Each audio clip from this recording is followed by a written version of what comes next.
Maraming salamat sa ating anchorman. Maraming salamat sa pamunuan ng Radyo Latigo.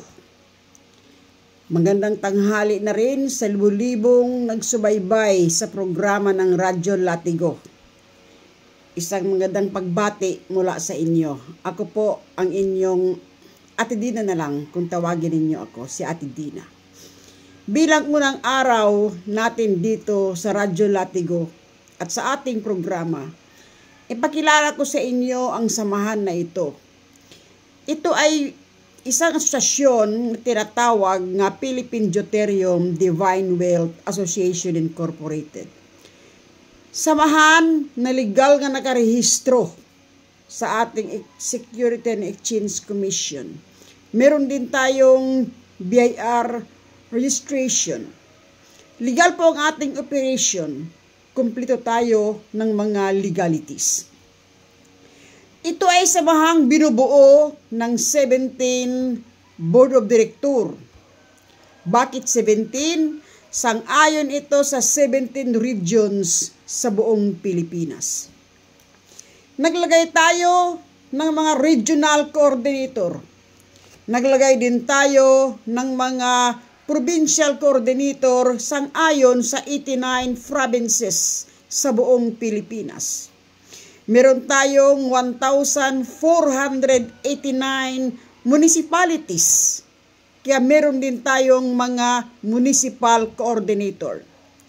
Meron tayong 146 cities. Kaya meron din tayong mga city coordinator. Meron tayong 243 legislative district. Kaya meron din tayong mga coordinator na naka-assign dito. At meron tayong 42,000 mahigit o 45,000 na ba ngayon ka mga barangay sa buong Pilipinas. Naglagay din tayo ng mga barangay coordinator. Ang ating operasyon, sakop natin ang buong Pilipinas. Kaya ito ay nagsimula ang programa na ito noong February 15, 2022. At meron na ngayong mahigit 2 taon at ilang buwan na ito nga nag-operate ngayon sa buong Pilipinas. Ang Philippine Deuterium Divine Wealth Association Incorporated, bilang pagpakilala ko sa inyo, isa itong non-government organization. Isa itong NGO. Samahan ito ng mga Pilipino na nagkakaisa sa isang kasunduan na iprioridad na isulong ang negosyo na hydrogen gas. Tinatawag ito nga deuterium. Yaman ito ng bansang Pilipinas. Na kung sakali man nga mag-operate na yung negosyo na ito nga siyang target natin nga i-priority, ang kita ng negosyong ito itutulong.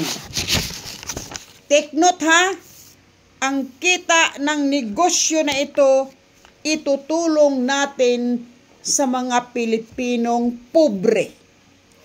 Ipamahagi, kung baga, ipamigay natin, pagparti-partihin sa mga Pilipino sa pamamagitan ng benepisyo.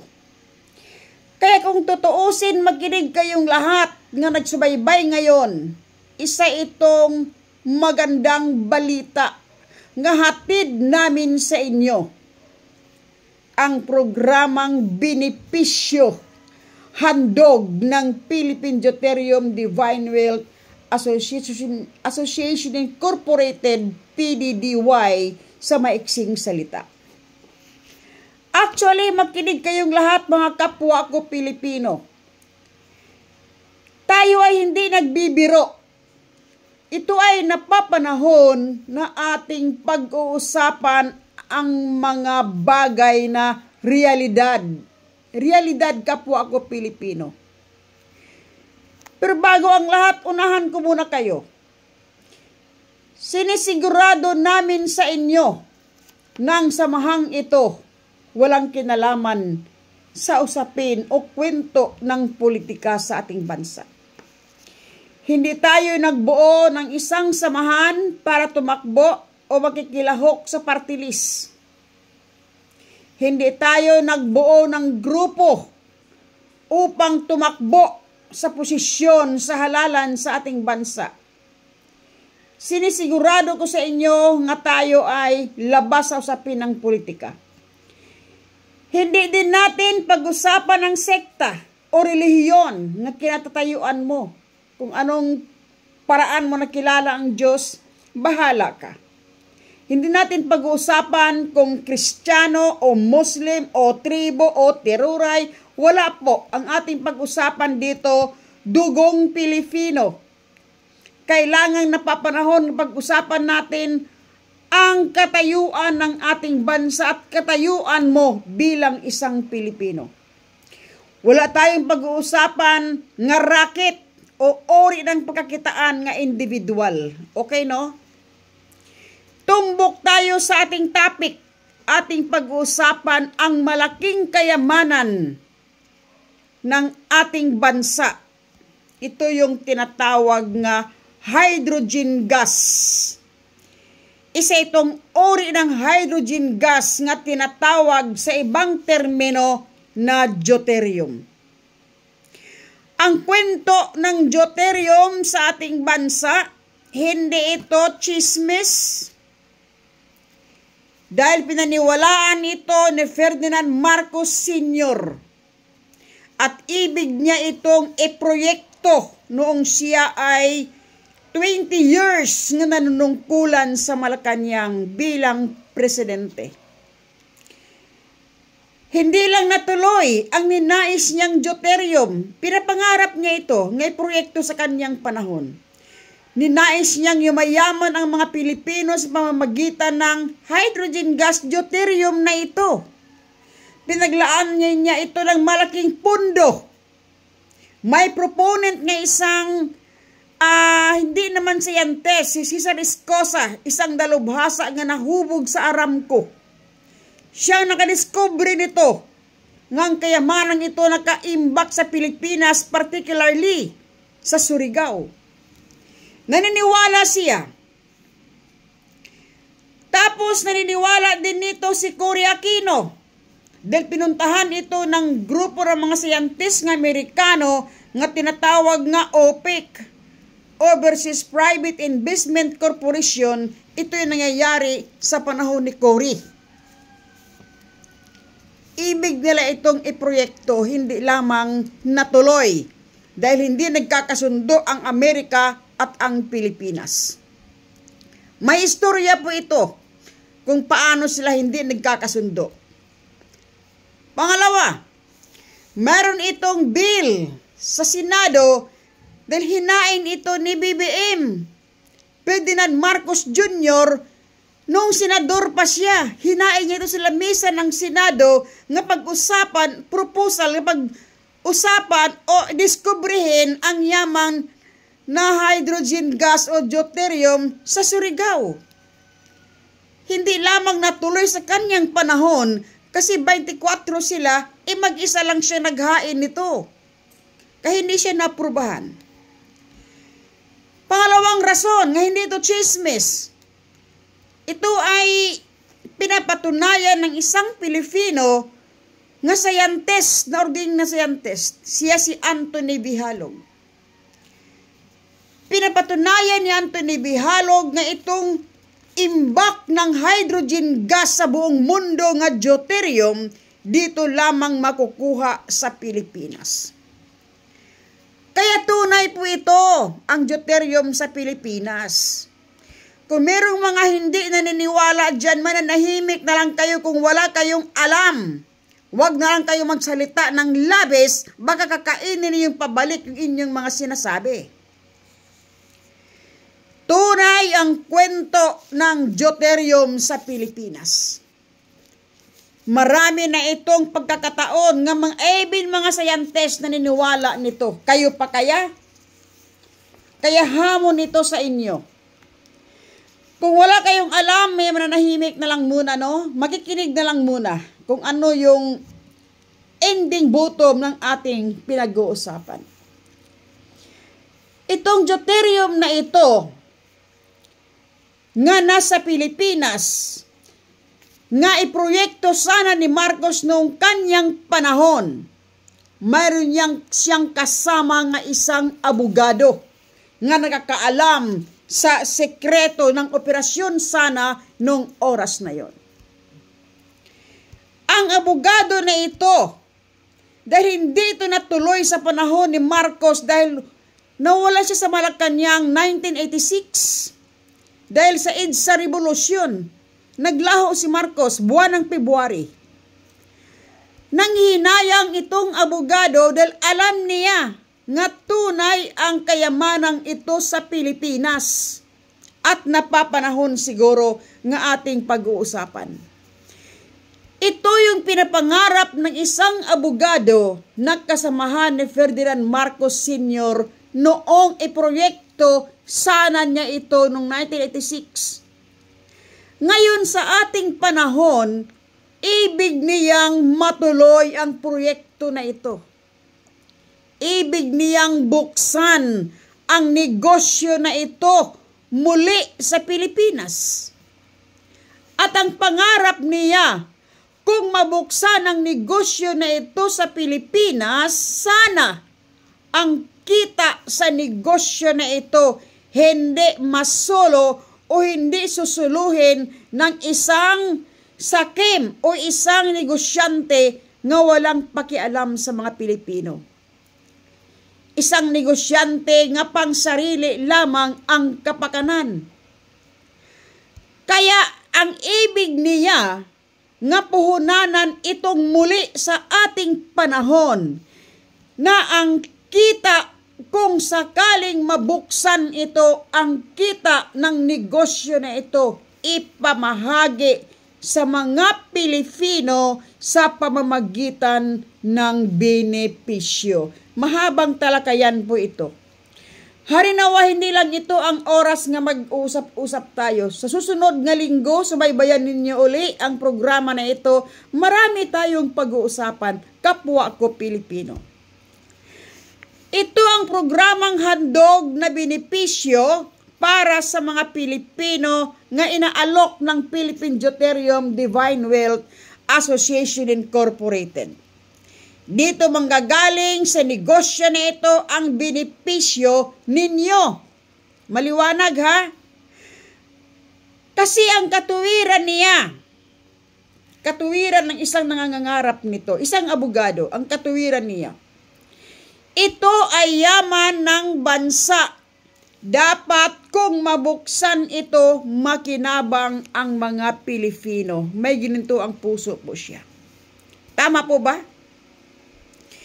Hindi dapat masolo ang kayamanan na ito sa mga negosyanteng sakim na ang pakay ay sarili lamang nilang kapakanan, katulad ng mga malalaking kumpanya ng langis ngayon, mga Shell, Petron, JT, ano pa ba? Mga malaking kumpanyang pribado na wala kayong share. Kung sakaling mag-operate dito malalaking bansa o malalaking mga negosyante nga silang mamumuhunan dito, kawawa kaya ang mga Pilipino, wala kaya tayong share. Kaya magpasalamat tayo sa isang Pilipino na nakaisip nga inegosyo ito, nga ang kita hindi susuluhin o ang kita nito pantay-pantay nga paghati-hatian ng mga Pilipino, kasi ang katuwiran anya pagmamay-ari ito ng mga Pilipino. Napakaganda po. Napakaganda. May gininto ang puso ang abogado na ito nga pinapangarap niya nga makinabang yung mga Pilipino, lalo na yung mga pobre nga nangangailangan ng tulong. Okay. Aniya, dapat kung mabuksan ito, may pakinabang dapat ang mga Pilipinong individual, lalo na itong mga walang kakayahan. Alam ba niyo yung mga walang kakayahan? Marami ito.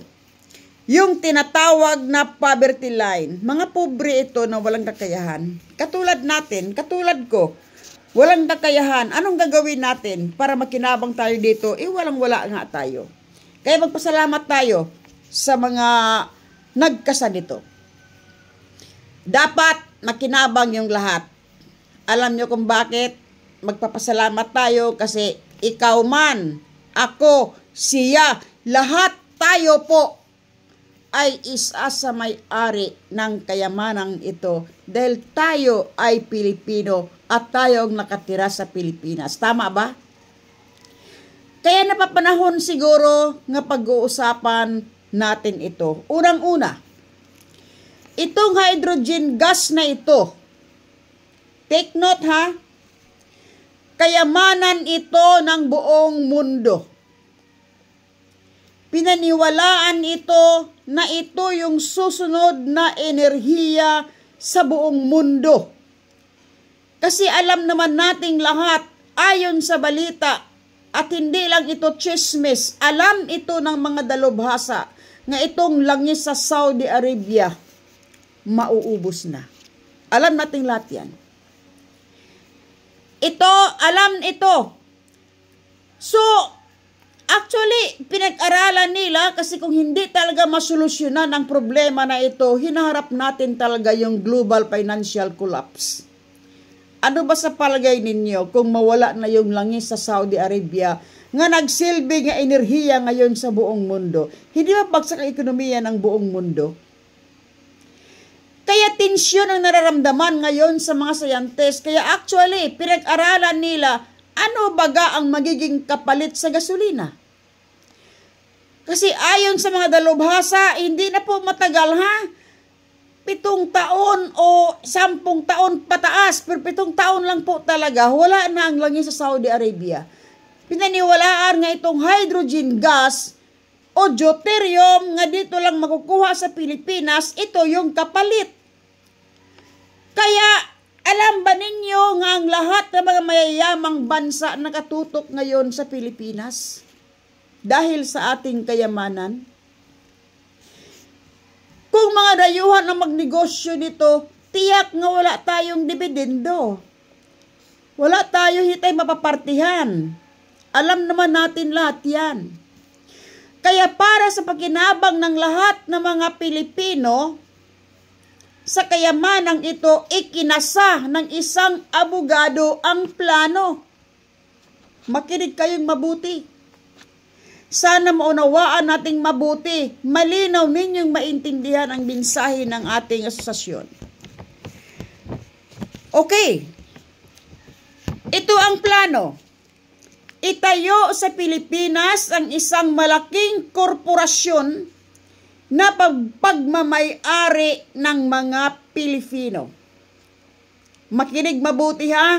Itayo ang isang malaking korporasyon nga dapat pagmamay-ari ng mga Pilipino. At ang korporasyon na ito ang magninegosyo sa hydrogen deuterium gas na ito. Na ang kita ng korporasyon na ito ay ipamahagi sa mga Pilipino, pagparte-partihin natin sa pamamagitan ng benepisyo. Pantay-pantay tayo nga maghati-hati sa kita nito. Kaya, ito yung dahilan nga tayong lahat na Pilipino makikinabang dito. Gawin kayong may-ari ng korporasyon nga itatayo. Maraming katanungan, paano kami makakabahagi at paano kami makasasali? Sagutin natin ang mga tanong na yan sa inyo. Okay, tutok muna tayo. Para may sakituparan ng plano, nagsimula na ngayon ang plano sa unang hakbang. Ang unang hakbang, asosasyon lang muna. Kaya itinayo ang Philippine Deuterium Divine Wealth Association Incorporated, gawing miyembro ang lahat na pobre na gustong magbenepisyo at gustong makaahon sa buhay. Okay. Malinaw ba ang mensahe? Ang target ng asosasyon na ito na maging miyembro ang 70% 70% to ha, na pobre, ito'y basis ito sa survey ng NIDA, itong tinatawag na National Economic and Development Authority. Sa 120 million nga populasyon mahigit o kumulang ngayon sa buong Pilipinas, alam ba ninyo na 70% ang pobre? Tinatawag nga poverty line, may kita ngunit kulang. Ito yung target natin nga maging miyembro. Kaya hindi pa tayo korporasyon sa ngayon. I-associate, ipaalam sa kanila ang ating plano. Kailangan maraming coordinator nga gumagalaw ngayon sa buong Pilipinas para mabilis natin nga ma-cover up ang 70% nga magiging miyembro, yung mga pobre. Ang operasyon natin ngayon ay buong Pilipinas. At ang proyekto natin ay buong bansa. Kaya ma-coordinate natin, ang ating asosasyon ngayon, i-coordinate natin ang mga local government units, kay kapitan, kay mayor, kay gobernador, na makipagtulungan sila kasi para ito sa ating lahat, Pilipino din sila. Isa din sa dapat makinabang sa yaman na ito. Kaya ito'y pananawagan ito sa ating mga local government units. Sana po, pag kumatok ang aming association sa inyong pintuan, pagbuksan ninyo kami. Pagtulungan ninyo kami. Ang pakay lang naman namin, mahanap ang aming mga kapwa pobreng Pilipino sa inyong komunidad, gawin naming may-ari sa itatayo namin nga korporasyon sa inyong lugar. Mahanap namin, para matulungan natin nga makaahon sila sa kahirapan, malaking tulong na rin ito sa iyong komunidad. Kami po bilang mga NGO, malaking tulong para mapaunlad natin ang ating komunidad. Actually, meron akong isi-share sa inyo. Itong salita na ito, naririnig ko sa isang Vice Mayor ng Calamba, Laguna. Siya si Vice Mayor Tuti Lazaro. Noong nagkatok kami sa kanyang pintuan, isa lang po ang sinasabi niya. Natutuwa ako na mayroon palang mga Pilipino nga nagkasa ng proyektong ganito. Kasi ang sabi niya, hindi ko malimutan at napakatamis sa tainga. Hindi lang kami nga mga local government units nga mga nakaupo sa posisyon ang may obligasyon sa bayan at sa kapwa. Kayo rin bilang mamamayan, meron din kayong obligasyon sa kapwa. Kaya po, ganito lamang ang pakay natin Pagkatapos nating mananawagan sa ating mga local government units na makipagtulungan, dagdag linaw, kasi meron pa naman tayong oras, kaunti. Pag tayo'y nabuo na natin ang ating target nga numero, nga 70%, magparehistro ang ating grupo sa isang korporasyon. Sa ngayon, association pa tayo. Pag nakuha ang ating target, iparehistro natin ito bilang isang korporasyon na yung lahat nating miyembro habang asosasyon pa tayo, matik magiging silang incorporator, may-ari. Buuhin ang ating grupo at iparehistro bilang isang korporasyon, kaya isang asosasyon will turn into a corporation at ang korporasyon na ito matik pagmamay-ari ng mayoryang Pilipino. At ang hakbangin na ito legal po sa batas. Ito ay nakasaad sa ating bylaws and articles of incorporation nga allowed ang isang korporasyon nga magparehistro bilang isang korporasyon at allowed din ang isang korporasyon nga magnegosyo sa yaman ng bansang Pilipinas kasi tayo ay mga Pilipino. Kung mayroong karapatan nga magnegosyo ang mga foreigner sa yaman na ito, tayo bang mga Pilipino ay wala? Hilano na kung isang korporasyon ito nga pagmamay-ari ng mga Pilipino. Kaya pananawagan, habang asosasyon pa tayo, huwag kayo mag-atubiling sumali. Ang paraan sa pagsali, pag-uusapan natin siguro sa susunod nating hakbang, no? Ang paraan sa pagsali, ganito lamang, no? Binibilang natin ang ating mga miyembro ngayon sa pamamagitan ng isang numero nga nasa isang makukuha mo sa isang ID card.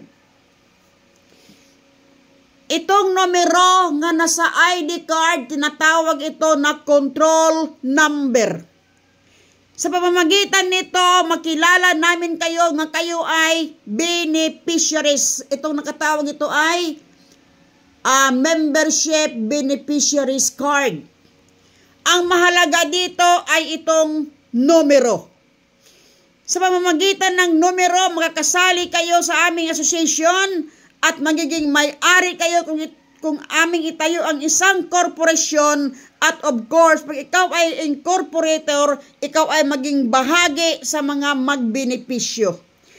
Ang may card lamang, ang may karapatan nga magbenepisyo, yun ang patakaran po, kaya magmadali po kayo. Habang bukas pa yung ating programa, kailangan makakuha na kayo ng numero na nasa ID. Ito ay hindi po renewable. Buong buhay mo, one time ka lang kukuha ng ID. Kung mawala man ito, please, huwag kang kumuha muli. Hanapin ang iyong coordinator, ilocate ang iyong numero. Binibilang natin ang numero. Ito yung paraan natin para mabilang natin ang ating membro nga 70% sa buong Pilipinas. Pag natapos na natin, mahit na natin ang ating numero, ang ating target nga numero, nga required nga 70%, magsara ang programa at mag-move tayo sa isang korporasyon at dito magsimula ang kung may tayo na yung ating korporasyon at may sakatuparan at magkaroon tayo ng mga, magsimula na po, may puhunan tayo. May maraming katanungan dito, no? Segundo na lang tayo. Sa susunod ng ating mga katanungan, saan galing ang puhunan ng PDDY? Kung meron man, sapat ba? Proyekto ba ito ng gobyerno? Sa anong paraan makinabang tayo? Maraming mga katanungan, unti-unti nating sasagutin. Tutok lamang kayo sa programa na ito sa Radyo Latigo tuwing alas 12 hanggang alas 12:30 ng tanghali tuwing linggo. Maraming salamat po.